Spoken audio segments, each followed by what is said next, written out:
आज का हमारा फर्स्ट टॉपिक है इंपेरिकल फॉर्मूला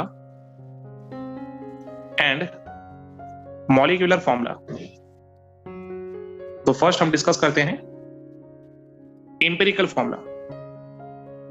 इंपेरिकल फॉर्मूला किसी भी कंपाउंड का वो फॉर्मूला होता है जो उसके अंदर जितने भी कंपोनेंट्स है यानी जो भी एलिमेंट्स प्रेजेंट हैं उनके एटम्स का simplest whole number ratio show करता हूं। ओके, तो we can write it shows the simplest whole number ratio of various atoms present in a compound। के एक कंपाउंड के अंदर जो भी एलिमेंट्स हैं उनके एटम्स का सिंपलेस्ट होल नंबर रेशियो जो होगा that ratio is actually empirical formula. Okay, तो मॉलिक्यूलर फॉर्मूला क्या है? मॉलिक्यूलर फॉर्मूला तो और भी सिंपल है, वी ऑलरेडी नो। ये actually exact number of atoms show करेगा कि मॉलिक्यूल में कौन कौन से एटम्स प्रेजेंट है। तो ये मेंशन कर देता हूं, it shows the exact number of various atoms present in a compound. Okay, किसी भी कंपाउंड के अंदर जो भी डिफरेंट टाइप के एलिमेंट्स हैं उनके जो भी एटम्स प्रेजेंट हैं उनके एग्जैक्ट नंबर ऑफ एटम्स को शो करने वाला फॉर्मूला मॉलिक्यूलर फॉर्मूला होता है। ओके, अब इस empirical formula and molecular formula के कॉन्सेप्ट को एग्जांपल की हेल्प से समझते हैं। ओके, एक कंपाउंड में यहां पे कंसीडर कर रहा हूं ग्लूकोज। ओके, ग्लूकोज का केमिकल फॉर्मूला क्या होता है? C6H12O6। यस, ग्लूकोज का केमिकल फॉर्मूला ऑलरेडी हम लोगों ने पढ़ा हुआ है कि इट इज C6H12O6, राइट। अब ये जो C6H12O6 है इसमें हम लोग देख सकते हैं कि टोटल कार्बन के 6 एटम्स हैं, हाइड्रोजन के 12 एटम्स हैं एंड ऑक्सीजन के 6 एटम्स हैं। यानी ये फॉर्मूला एक्चुअली हमें शो कर रहा है actual number of atoms of these elements present in glucose. तो हम लोग क्या कह सकते हैं कि ग्लूकोज का मॉलिक्यूलर जो फॉर्मूला है ये क्या होगा? It is also same C6H12O6। ठीक है, यानी जो केमिकल फॉर्मूला जिसके अंदर exact number of atoms show हो रहे हैं that same formula is actually molecular formula. तो इंपेरिकल फॉर्मूला क्या होगा? इंपेरिकल फॉर्मूला में क्या करना है हमें? इनका सिंपलेस्ट होल नंबर रेशियो लेना है, राइट। तो क्या रेशियो होगा? अगर हम लोग यहाँ पे कार्बन, हाइड्रोजन एंड ऑक्सीजन का रेशियो लेंगे CH2O, राइट। यहाँ पे जो भी हमारे एक्चुअल एटम्स थे क्या था उनका रेशियो? 6:12:6, राइट। अब इसका अगर हम लोग सिंपलेस्ट होल नंबर रेशियो लेंगे तो क्या हो जाएगा? It will B 1:2:1, right. Actual number of atom show कर रहा है वो मॉलिक्यूलर फॉर्मूला है। इंपेरिकल फॉर्मूला में क्या शो हो रहा है? It is simplest ratio. तो जो सिंपलेस्ट रेशियो है ये एक्चुअली इंपेरिकल फॉर्मूला शो करता है। Okay, so our next topic is relation between empirical formula and molecular formula. Okay, अब इन दोनों को आपस में हम लोग रिलेट करेंगे और देखेंगे कि कैसे इनको हम लोग यूज कर सकते हैं for solving numericals. For example, if the mass percentage of elements in a compound is known, then its empirical formula can be determined। Okay, यानी अगर हमारे पास परसेंटेज कंपोजिशन अवेलेबल है एलिमेंट्स का तो उसकी हेल्प से हम लोग इंपेरिकल फॉर्मूला फाइंड आउट कर सकते हैं। लेकिन अगर हमारे पास उस कंपाउंड का मोलार मास भी अगर हमारे पास अवेलेबल है देन इंपेरिकल फॉर्मूला और मोलार मास की हेल्प से हम लोग मॉलिक्यूलर फॉर्मूला भी फर्दर कैलकुलेट कर सकते हैं। तो मेंशन कर देता हूं, if The molar mass is also known of the compound, then its molecular formula can be determined. Okay, यानी एम्पिरिकल फॉर्मूला और मॉलिकुलर फॉर्मूला के बीच में एक रिलेशन होना चाहिए. ठीक है, अब ये रिलेशन क्या है, तो मैं रिलेशन पहले एक्सप्लेन कर देता हूं. रिलेशन है molecular formula is actually equal to empirical formula multiply by n. ठीक है, यानी अगर हमारे पास एम्पिरिकल फॉर्मूला है तो इसको मल्टीप्लाई कर सकते हैं अगर हम n से, तो हमें मॉलिकुलर फॉर्मूला मिल जाएगा. नाउ क्वेश्चन अराइज होता है कि यहाँ पे है ना n क्या है, तो n is a whole number. ठीक है, ये होल नंबर है जिसको हम लोग बुलाते हैं इंटीग्रल नंबर. ठीक है, यानी एक इंटीग्रल नंबर है जिससे हम लोग एम्पिरिकल फॉर्मूला को मल्टीप्लाई करके मॉलिकुलर फॉर्मूला फाइंड आउट कर सकते हैं. नाउ फिर क्वेश्चन अराइज होगा कि ये इंटीग्रल नंबर कैसे फाइंड आउट करें, राइट? इसका भी एक फॉर्मूला होना चाहिए. ओके, तो ये मेंशन कर देता हूं.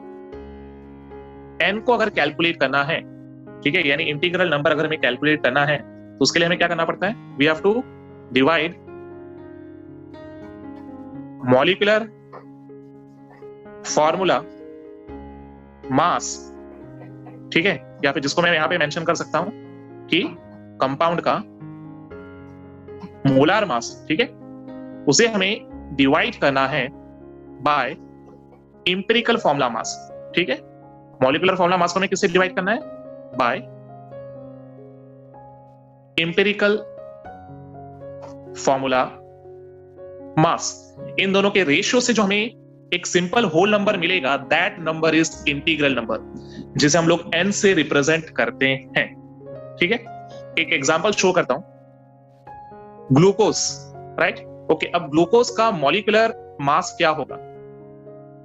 ग्लूकोज का एक्चुअली मॉलिकुलर मास होता है 180 ग्राम पर मोल. ठीक है, अब यहां पे अगर हम लोग ग्लूकोज का एम्पिरिकल फॉर्मूला फाइंड आउट करें, तो ग्लूकोज का एम्पिरिकल फॉर्मूला हमने थोड़े पहले डिस्कस किया था, CH2O. ठीक है, ये इसका एम्पिरिकल फॉर्मूला था. अब एक्चुअली हम क्या करते हैं, अब यहां पे हम लोग फाइंड आउट करते हैं इसके लिए इंटीग्रल नंबर. तो n इज इक्वल टू क्या था, molecular formula mass divided by empirical formula mass.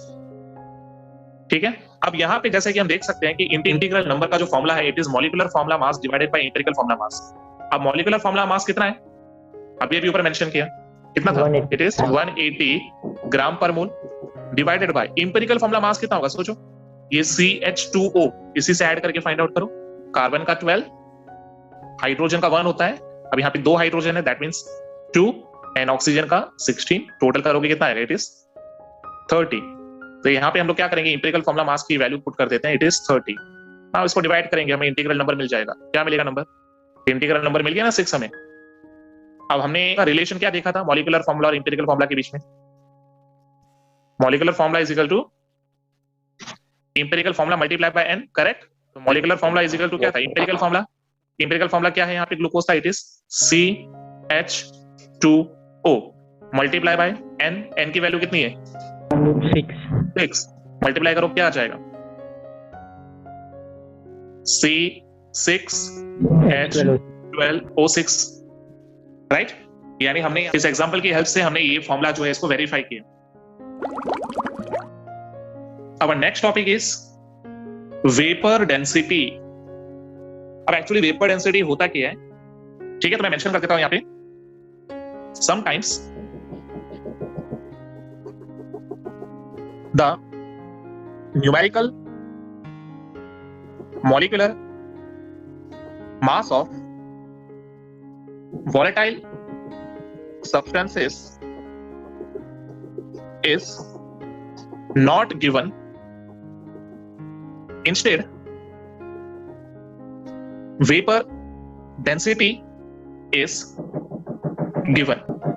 Okay, कई बार कई सारे कुछ वॉलेटाइल कंपाउंड्स ऐसे होते हैं, वॉलेटाइल का मतलब होता है जो इजिली गैस में कन्वर्ट हो जाते हैं, जिनका बॉइलिंग पॉइंट बहुत लेस होता है। तो ऐसे कंपाउंड्स के न्यूमेरिकल मॉलिक्यूलर मास की जगह उनकी वेपर डेंसिटी गिवन होती है। ठीक है, तो वेपर डेंसिटी को कैसे डिफाइन कर सकते हैं, तो मेंशन कर देता हूं। Vapour density is equal to the ratio of density of a gas at a given temperature and pressure divided by density of hydrogen gas at same temperature and pressure. Okay, यहां पे हम लोग किसी भी gas की density को अगर हम डिवाइड करेंगे हाइड्रोजन गैस की डेंसिटी के साथ, सेम टेम्परेचर प्रेशर की कंडीशन में अगर दोनों गैसेस अवेलेबल हैं, then this ratio is known as vapour density. ठीक है, ओके, अब वेपर डेंसिटी को मॉलिक्यूलर मास के साथ कैसे रिलेट करेंगे? ठीक है, तो मैं यहां मेंशन कर देता हूं, relation between vapour density and molecular mass. Okay, तो कैसे रिलेट कर सकते हैं हम लोग? तो normally vapour density is actually equal to molecular mass of that compound which is in gaseous state, okay, divided by 2. okay, या फिर हम ये भी लिख सकते हैं कि अगर हमें किसी कंपाउंड का मॉलिक्यूलर मास चाहिए तो मॉलिक्यूलर मास इक्वल टू क्या हो जाएगा? It will be equal to vapour density multiply by 2. Okay, यानी कुछ क्वेश्चंस में अगर हमें वेपर डेंसिटी गिवन हो इंस्टेड ऑफ मॉलिक्यूलर मास, तो हम क्या कर सकते हैं? मॉलिक्यूलर मास फाइंड आउट करने के लिए जस्ट सिंपली वेपर डेंसिटी को 2 से मल्टीप्लाई करेंगे। ठीक है, जो वैल्यू आएगी that will be molecular mass, then उसको हम लोग न्यूमेरिकल्स में यूज कर सकते हैं। ओके, नाउ एग्जांपल, एक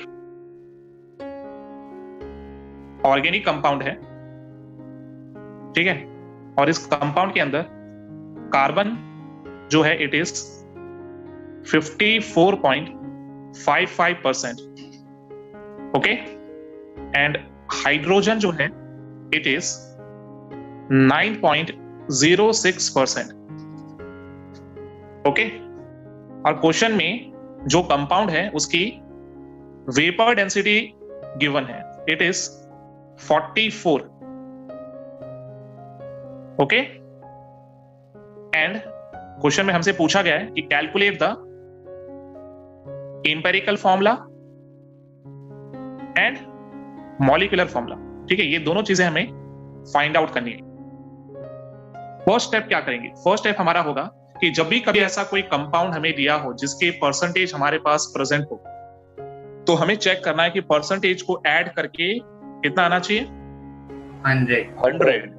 सॉल्यूशन में सबसे पहले हमें वेरीफाई करना है कि जो भी हमारे पास एलिमेंट्स के परसेंटेज अवेलेबल हैं, इनका टोटल 100 है या नहीं है। तो मैं यहां पे मेंशन कर देता हूं, percentage of carbon plus percentage of hydrogen is actually less than 100। ठीक है, तो विच मींस 100 से जितना परसेंटेज कम आ रहा है, दैट रिमेनिंग परसेंट किसका होगा? It is of oxygen. Correct, oxygen. ठीक है, वो ऑक्सीजन का परसेंटेज होगा। तो ये लॉजिक हम लोग यूज कर सकते हैं जब हमारे परसेंटेज कंपोजिशन एलिमेंट्स के ऐड होके 100% नहीं होते हैं। दैट मींस जो भी हमारा रिमेनिंग परसेंटेज है 100 से जितना भी लेस है, that percentage is of oxygen element. और ये लॉजिक हम लोग अप्लाई कर सकते हैं ऑन ऑर्गेनिक कंपाउंड। ठीक है, ऑर्गेनिक कंपाउंड पे ये लॉजिक अप्लाई कर सकते हो, इसलिए मैंने क्वेश्चन में मेंशन किया था कि हमारा कंपाउंड ऑर्गेनिक है। ठीक है, तब यहां से हम लोग क्या कर सकते हैं? Calculate percentage of oxygen. तो परसेंटेज ऑफ ऑक्सीजन क्या हो जाएगा? It is equal to 100 minus 54.55 plus 9.06, okay, which is actually 100 minus 63.6, 6:1, जिससे हमें ऑक्सीजन का परसेंटेज कितना मिलेगा? It is 36.39। अब अगला स्टेप क्या करना है हमें? अब हम लोग इसको दो तरह से सॉल्व कर सकते हैं। इसे हम लोग स्टेप बाय स्टेप भी कर सकते हैं और in the form of table भी हम कर सकते हैं। टेबल के फॉर्म में ज्यादा बेटर रहेगा क्योंकि सब एक साथ कंपेयर कर सकते हैं। तो मैं टेबल मेथड शो कर रहा हूं, ठीक है। अब इस मेथड में क्या करना है, हमें कुछ कॉलम्स बनाने। फर्स्ट कॉलम में हम लोग एक्चुअली मेंशन करेंगे एलिमेंट्स के सिंबल को। सेकेंड कॉलम में हम लोग मेंशन करेंगे उनका एटॉमिक मास, ठीक है। थर्ड कॉलम में हम लोग मेंशन करेंगे एलिमेंट्स का परसेंटेज, ठीक है। फोर्थ कॉलम में हम लोग मेंशन करेंगे इन एलिमेंट्स का एटॉमिक रेशियो। और एटॉमिक रेशियो में हम क्या करेंगे? एटॉमिक रेशियो फाइंड आउट करने के लिए जो भी हमारे पास एलिमेंट है उसके परसेंटेज को डिवाइड करेंगे उनके एटॉमिक मास से, ओके। और उससे जो हमें रेशियो मिलेगा that will be our simple ratio, ठीक है। तो कैसे फाइंड आउट करेंगे सिंपल रेशियो?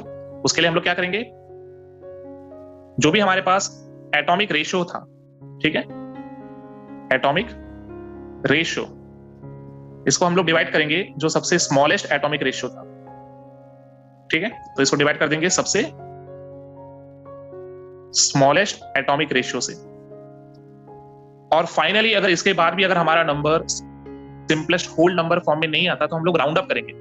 तो लास्ट हम लोग डिस्कस कर सकते हैं जो कॉलम, वो है सिंपल होल नंबर, ठीक है। अब यहां पे हम लोग जैसे जैसे कैलकुलेशन करेंगे तो हमें समझ में आएगा। तो हमारे पास यहाँ पे एलिमेंट्स कौन कौन से हैं? First is carbon, right. Second element हमारे पास है हाइड्रोजन एंड थर्ड एलिमेंट जो हमने फाइंड आउट किया दैट इज ऑक्सीजन, राइट। अब इनके एटॉमिक मास मेंशन कर देते हैं। कार्बन का एटॉमिक मास क्या है? It is 12, okay. हाइड्रोजन का एटॉमिक मास क्या है? 1 एंड ऑक्सीजन का atomic mass it will B 16, right. अब परसेंटेज मेंशन कर देते हैं। कार्बन का परसेंटेज कितना गिवन है? It is 54.55, right. हाइड्रोजन का percentage it is 9.06 and oxygen का परसेंटेज कितना आया? It is 36.39, okay. नाउ हमें एटॉमिक रेशियो चाहिए। तो एटॉमिक रेशियो के लिए क्या करेंगे? Percentage divided by their atomic mass. तो इनिशियली सबसे पहले के लिए हम लोग क्या करेंगे? 54.55 divided by mass that is 12, okay. इसको डिवाइड करके हमें जो मिलेगा that is 4.55, okay. Now similarly for hydrogen it is 9.06 percentage divided by atomic mass 1, okay. तो नंबर सेम ही आएगा, 1 से डिवाइड करके it is 9.06 and third for oxygen percentage was 36.39 divided by atomic mass that is 16, okay, and divide करके जो value मिलेगी it is 2.27। इस step तक clear है? ओके, अभी हमें क्या कैलकुलेट करना है? We have to calculate simple ratio. तो सिंपल रेशियो के लिए क्या करना है? हमें जो भी एटॉमिक रेशियो हमें मिला उसे स्मॉलेस्ट एटॉमिक रेशियो से डिवाइड करना है। तो यहाँ पे सबसे स्मॉलेस्ट एटॉमिक रेशियो क्या है? It is 2.27, right. तो हम लोग सिंपलेस्ट रेशियो निकालने के लिए क्या करेंगे? जो भी हमारे पास एटॉमिक रेशियो है जैसे कि 4.55, इसको डिवाइड कर देंगे किससे? 2.27, ओके। सेकेंड वाले केस में जो भी हमारे पास एटॉमिक रेशियो है that is 9.06 divided by smallest ratio, ठीक है, जो है 2.27, ओके। एंड थर्ड 2.27 को खुद 2.27 से डिवाइड करना पड़ेगा, ओके। और इनको सॉल्व करके हमें जो मिलेगा that will B simple ratio, okay. तो 4.55 divided by 2.27 it is 2, okay. 9.06 divided by 2.27 it is 3.99 and last 2.27 divided by 2.27 it is 1, okay। अब यहाँ पे हम लोग देख सकते हैं कि यहाँ पे कार्बन और हाइड्रोजन जो है और ऑक्सीजन तीनों का हमारे पास सिंपल रेशियो प्रेजेंट है, ठीक है। पर इन रेशियोज में कार्बन एंड ऑक्सीजन जो है ये होल नंबर में है, लेकिन hydrogen it is in decimal, तो इसे हमें होल नंबर में कन्वर्ट करना है। तो सिंपल होल नंबर रेशियो क्या आएगा? For carbon it is 2, hydrogen के लिए कितना हो जाएगा? It will be 4 and oxygen it will be 1, clear. Simple whole number ratio आ गया। Carbon raise to hydrogen race to oxygen कितना है? 2:4:1. 2:4:1.